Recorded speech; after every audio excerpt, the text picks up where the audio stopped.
அதாவது மண்டையில அறிவும் இல்ல, தலையில முடியும் கிடையாது.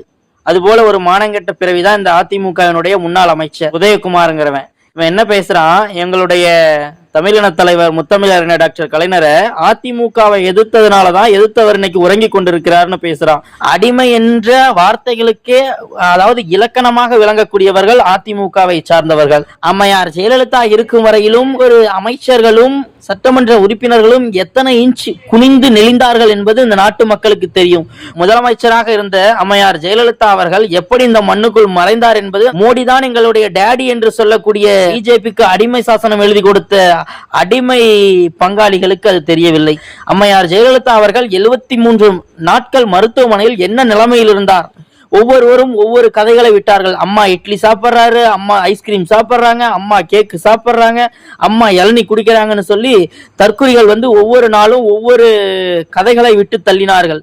கடைசியில் அவர் எப்படி இறந்தார், எப்படி இந்த மண்ணுக்குள்ளே போனார் என்பது இந்த நாட்டு மக்களுக்கு நன்கு தெரியும்.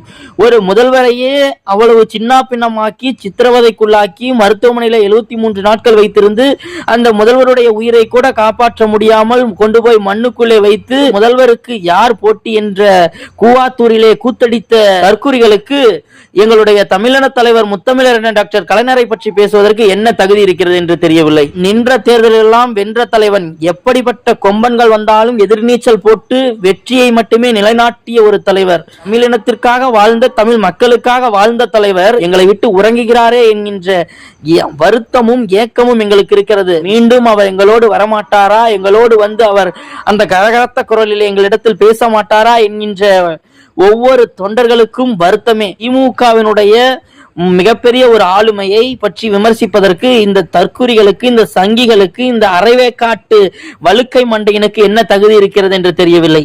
வரக்கூடிய தேர்தலில் சட்டமன்ற உறுப்பினராக இவனால் ஜெயிக்க முடியுமா என்று தெரியவில்லை. அதிமுகவில் இருக்கக்கூடிய எடப்பாடி பழனிசாமியே தன்னுடைய சொந்த தொகுதியில் டெபாசிட்டை இழக்கப் போவது உறுதியாகிவிட்டது.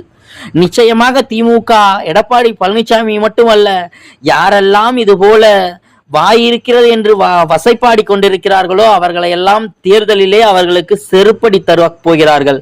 நின்ற தேர்தலில் வென்ற தலைவரை எப்படி அவன் வசைப்பாடுகிறானோ அவனை நிற்க வைத்து அந்த தேர்தலில் அவனை டெபாசிட் இழக்க செய்வது இந்த திமுகவினுடைய ஒவ்வொரு தொண்டர்களுடைய கடமையாக இருக்க வேண்டும் என்று உங்களை அன்போடு கேட்டு, எம்முடைய மறைந்த தலைவரை எந்த தற்குறிகள் கொச்சைப்படுத்தினாலும் அவங்களுடைய நாக்கை அறுக்க வேண்டும் என்பது ஒவ்வொரு தொண்டனுடைய கோரிக்கை, ஒவ்வொரு மக்களுடைய கோரிக்கையாக அமையும் என்பதை என்னுடைய கண்டனத்தை இந்த வழுக்க மண்டையன் RP உதயகுமாருக்கு பதிவிட்டு விடைபெறுகிறேன். நன்றி, வணக்கம்.